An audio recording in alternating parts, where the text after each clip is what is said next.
사실 노태우 정권까지는 어떻게 보면은 뭐 군사 정권이라고 할 수가 있는데, 과거부터 민주화라고 주창했던 김영삼 씨가 대통령이 될 수 있었던 배경이 뭐겠습니까? 그 당시에 우리 대한민국 국민들 의식이 깨어 있었을까요? 아니면은 노태우 정권의 후임자가 없어서 그랬을까요?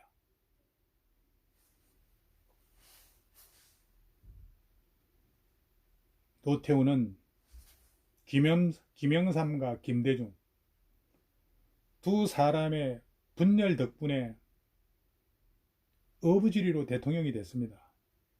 솔직히 그렇지 않습니까?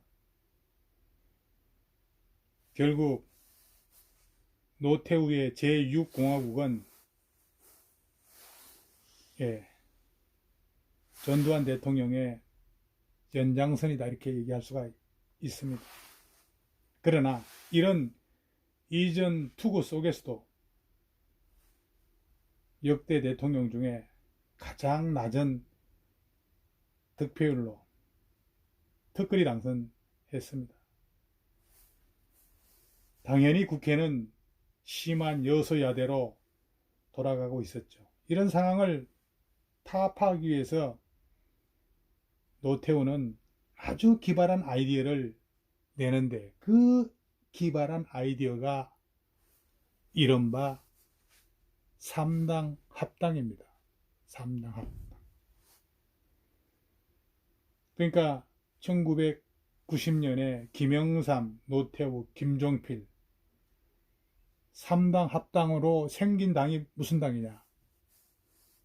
민주자유당입니다.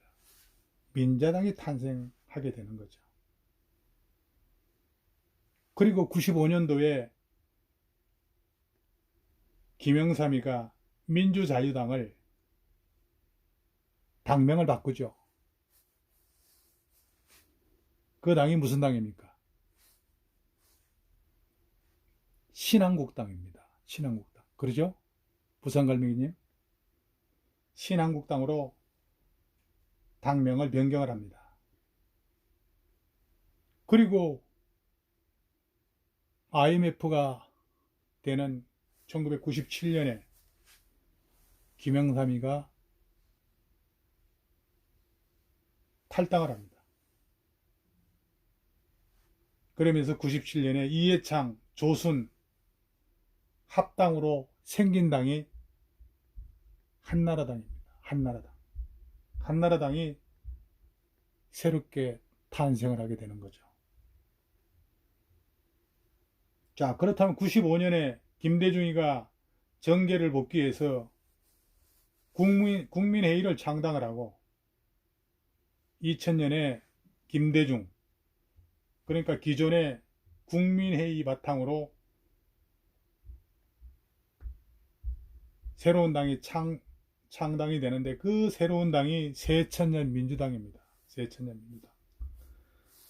지금의 더불어민주당의 전신이죠. 그죠? 자, 그렇다면 김영삼의 당하고 김종필의 당이 당시의 여당이던 민정당과의 합당에 동의해서 합당이 이루어진 거예요. 이렇게 해서 탄생한 정당이 민주자유당, 민자당으로 지금의 야당 한교안이 이끌고 있는 자한당이 민자당의 전신이라고 볼 수가 있죠. 자, 그래서 이제 나중에 이런 과정에서 소외감을 느끼는 인물이 나타납니다. 그 소외감을 느끼는 인물이 누구냐? 김종필입니다. 김종필이 3당 합당했는데 소외감을 느끼고 김종필이 탈당을 합니다.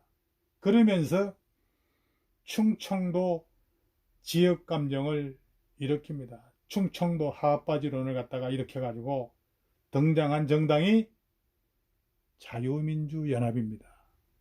자유민주연합. 그것이 자민련이죠. 그죠? 아무튼 이렇게 그 당시만 해도 박정희 대통령의 오른팔 출신인 김종필은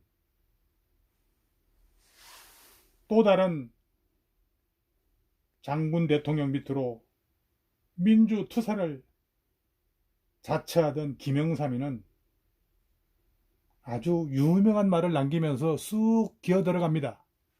그 유명한 말이 뭐냐? 호랑이를 잡으러 호랑이 굴에 들어간다. 이런 얘기를 던지면서 합당에 신호탄을 쏘아 올리는 거죠. 어쨌든 김영삼의 자신을 합리화시키면서 지들이 그동안 그토록 이 정말 대립관계에 있던 소위 지들이 말하는 군사정권의 정당에 입당을 하게 되는 겁니다. 이런 과정을 우리가 잘 이해를 해야지만이 현대 정치사를 우리가 이해할 수 있는 거예요. 그리고 지금 여러분들 좀 대부분 청취하고 계시는 분들이 우리공화당 당지 여러분들이 당원 동지 여러분들이 많은데 이런 현대 정치사의 역사를 알면서 우리가 갈 길이 무엇인지 또 우리가 애국하는 길이 무엇인지 이런 얘기를 이런 스토리를 좀 알아야 되지 않을까 해서 제가 말씀을 드리는 겁니다. 자, 어쨌든 이런 과정에서 김영삼과 함께 민주화 운동을 했던 과거의 동지이자 전라도 지방을 대표했던 정치인이 누굽니까? 김대중입니다. 김대중은 김영삼이가 호랑이 굴에 들어오면서 소외되고 낙동강 오리알이 되는 거죠. 그야말로. 그죠? 아니, 낙동강 오리알이 아니라 그 당시에 김대중은 영산강 오리알이 되었다. 이렇게 표현해야지 적절한 표현일 것 같아요. 그죠? 나중에 김영삼은 민자당의 대통령 후보가 됩니다. 이 선거운동 때 김영삼이 한마디 던진 또 명언이 있었어요. 그때 김영삼이 남긴 말이 우리가 남이가라는 말이에요. 우리가 남이가. 부산갈매기님, 우리가 남이가. 이게 무슨 말입니까? 김영삼이 남긴 우리가 남이가라는 말을 우리가 어떻게 해석을 해야 됩니까? 이것은 그 이전의 대통령들은 모두 대구 경북지방에서 태어났거나 거기서 학교를 졸업한 TK 출신들이었습니다. 그렇죠? 이에 반해서 김영삼은 경남 거제 출신의 부산에서 경남고등학교를 졸업한 PK 출신이었습니다. 자, 근데 김영삼이는 태어난 것은 거제에서 태어났다라고 하는 것에 대해서는 제가 보질 않았기 때문에 모르지만은 그 우때 김영삼 아버지부터는 전부 다 함경도가 고향이에요. 함경도가. 아버지 고향이 함경도죠. 그래서 제1부에서 호네크하고 김일성이하고 대화록, 그 다음에 YS가 연설문에서 대통령 취임할 때 연설에 남겼던 이런 여러 가지에 대해서 그 글자의 문맥을 보게 되면은 여러 가지 시사하는 바가 많습니다. 이런 거는 각자가 정치적 역량을 발휘해서 여러분들 이론으로 성화시키면 도움이 될 것 같습니다. 자, 우리 안영탁 박사님께서 지금 경청을 하고 계시네요. 예, 저 안영탁 교수님은 아주 유명하신 분이세요. 제가 헛소리 하게 되면은 방송 끝나면 문자로 저한테 바로 지적을 해 주실 것 같으네요. 조심스럽습니다. 그러니까 그 이전의 정권까지만 해도 대구 사람들, 특히 이제 대구 하게 되면은 경북고등학교 출신들이 다 주름 잡았던, 지금도 그렇겠지만 예, 지금 뺑뺑이라서 그렇지 않겠죠. 어쨌든 대구 사람들은 정부의 요직이란 요직은 그래도 중요 부분을 차지하고 있었던 그런 사람들이었기 때문에 웬걸 이 부산 사람들이 나타나서 우리를 몰아낼 것이라고 하는 그런 위기감이 아마도 TK 지역에서는 어느 정도 팽배했을 겁니다. 그러니까 이런 것을 의식해서 김영삼이가 우리가 남이가 이렇게 얘기를 한 거예요. 아니 이건 뭐 저의 해석의 방법입니다. 뭐 우리 또 다른 동지들은 달리 생각할 수도 있겠죠. 예, 이것은 저의 판단이니까 여러분들은 우리가 남이가를 어떻게 해석하는지는 여러분 각자 해석을 하시기 바랍니다.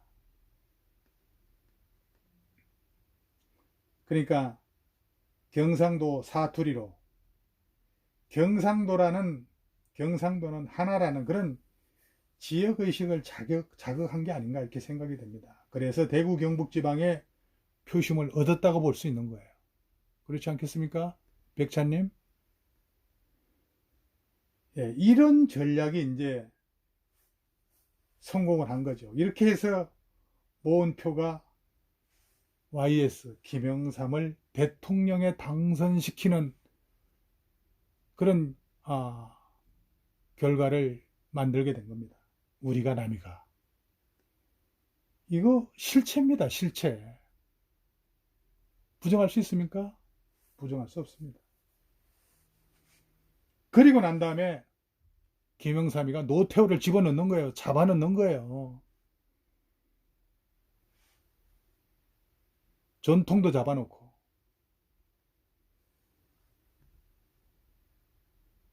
그건 김영삼의 임기 후반에 일어난 겁니다. 후반에. 사실 지지율을 한번 올려보려는 그런 정치적 계산이었다고 보는 것도 어느 정도 옳지 않을까 생각합니다. 우리 국민들의 의식 수준, 김영삼의 우리가 남이가라는 말에 또 올돌 뭉친 그 경상도 사람들과 합당해가지고 소외된 김대중의 전라도 사람들이 한풀이로 던진 게 김대중 몰표가 된 거고, 이런 것들이 오늘 전라도를 바라보는 우리 국민 의식 수준의 실체다. 저는 뭐 그렇게 말씀드릴 수밖에 없을 것 같아요.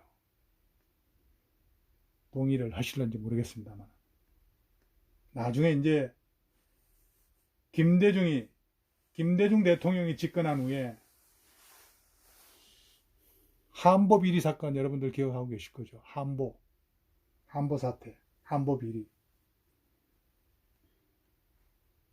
이 한보 비리하고 관련해서 김영삼을 마구 파헤치게 된 게 한보 비리 사태예요. 한보 비리 사태. 그래서 김영삼이하고 김대중이가 왼수가 된 게 한보 비리 사건 때문에 그렇게 된 거예요.